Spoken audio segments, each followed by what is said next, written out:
Here are the new rules for moving to Atlanta, Georgia that you have not heard yet. The first one has to do with these walkable downtown areas in the suburbs. No longer do you need to live in downtown Atlanta or midtown Atlanta if you are wanting to live within a walkable area of like that city kind of atmosphere. Many of the suburbs around Atlanta, cities like Marietta or Alpharetta, Suwanee, Holly Springs, they all have these downtown areas, but what is new is that it's becoming very popular for many of the suburbs to start developing more of these kind of city centers where they have homes and condos, maybe townhouses, very close to that kind of square or city center, all the shopping and the restaurants. So if you want to live in one of the suburbs of Atlanta, but you want that kind of walkable lifestyle where you are not car dependent, this is far easier to do now in Metro Atlanta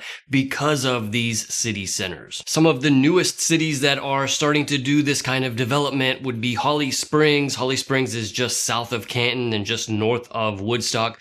Also, Johns Creek, for the longest time, has not really had like a really dedicated city center, but they're now developing that. They may be close to completion. And then the city of Suwanee. Suwanee has had a city center for a while, but they are even adding to it to make it even bigger. And so these kinds of city centers in the suburbs are such a great mix. Very often people don't want to live in Atlanta. Like, you kind of want to be in the Atlanta area and maybe you want to work in Atlanta, but you don't necessarily want to live in Atlanta. You want to be in the suburbs, but you want that kind of walkable lifestyle. Now it's far easier to do with these suburban city centers. What's up, y'all? My name is Victor with Atlanta Suburban Living. We put out videos every week about what it's like to live in Atlanta and the suburbs of Atlanta.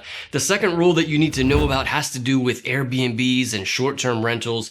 Very often investors and just people in general want to buy a home or a property here in Atlanta with the hopes of having that be a short-term rental or put it on Airbnb, but Atlanta has many new rules now having to do with these short-term rentals.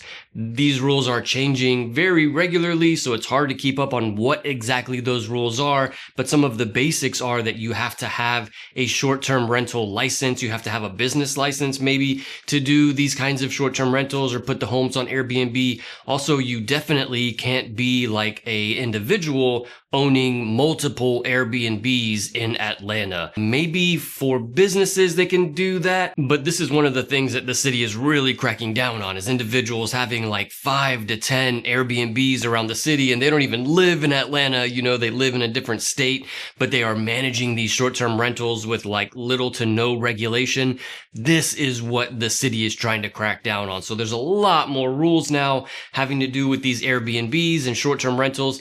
Very different from buying a home and then putting it for rent for like a long-term rental. Completely different thing. This is not really, you know, the city is not so much preoccupied with long-term rentals as they are the short-term Airbnbs or VRBOs. Like, those are the ones that are kind of causing some issues in the city, and so they're trying to crack down a lot on those. Another rule for moving to Atlanta has to do with the property taxes. If you're planning on moving to Atlanta, or you just have any questions about what it's like to live here, feel free to call, text, or email me anytime. I'm a local real estate agent here in the Metro Atlanta area, and I'm happy to help with any questions. Even if you just have a question about what it's like to live here, I'm happy to help. But when it comes to property taxes, we are seeing every year now property taxes increasing significantly. And this certainly has to do with the increase in the home values and property values. But it's like, man, these property taxes are increasing quite a bit, and many residents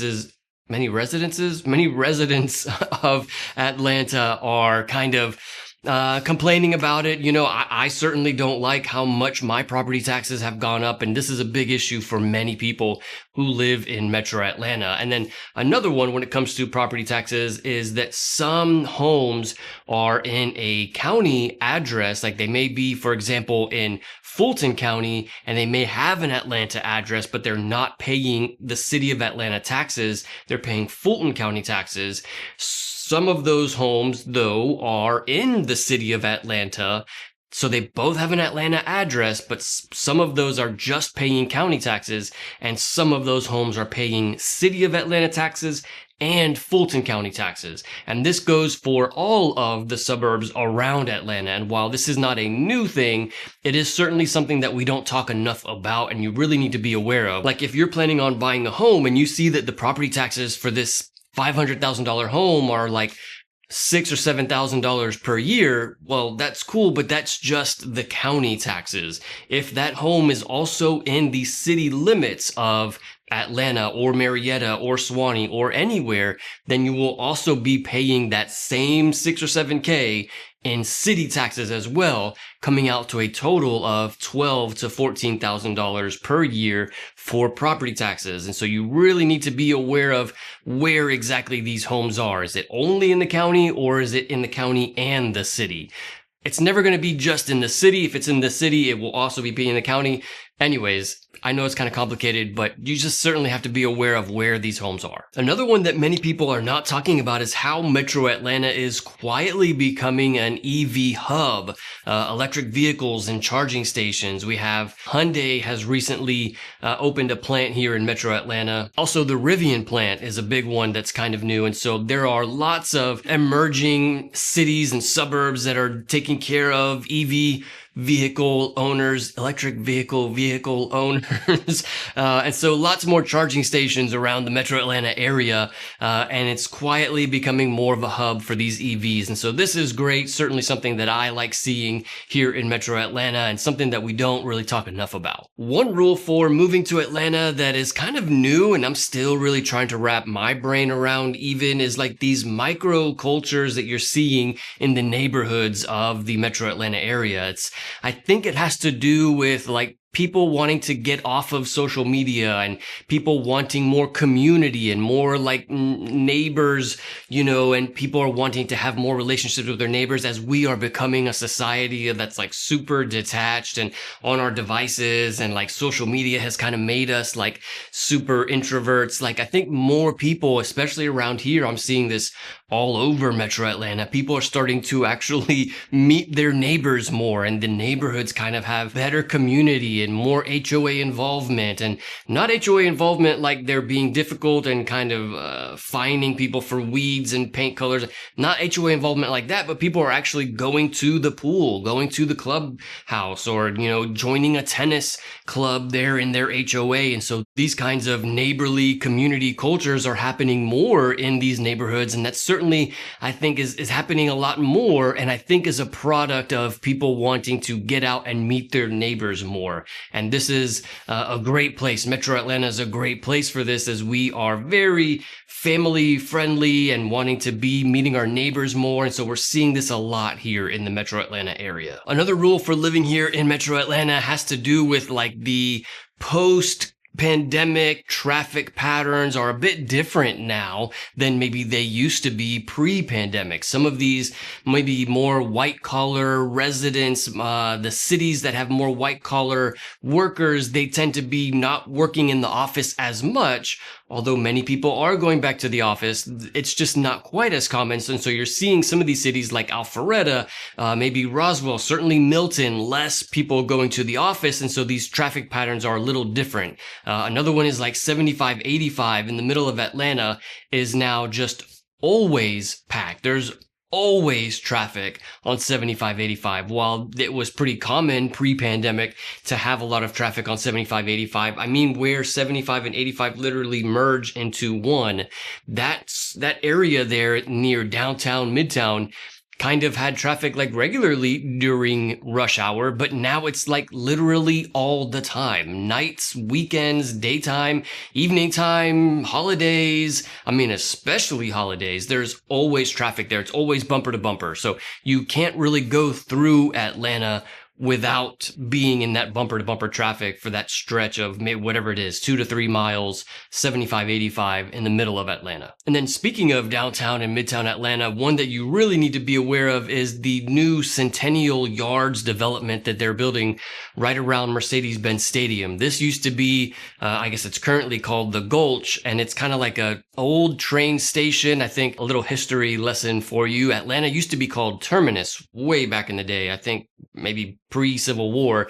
The city used to be called Terminus, and it was called that because the train lines ended here in Atlanta or in Terminus. And so right there, right by the stadium is where the majority of those train stations were, right there where the train lines ended. And so that area has kind of not really been taken care of, has not been developed and for decades now, but they are now, and actually have been for about a year or so, they're developing this Centennial Yards kind of like mixed use area. It's not even a facility. It's like a whole big thing that they're doing right there in front of the stadium. Shops, restaurants, condos, living, working, playing, theater, all kinds of things that they're doing there. And it's going to completely revitalize that downtown area, which is going to make it nicer, and it's going to make home prices skyrocket there.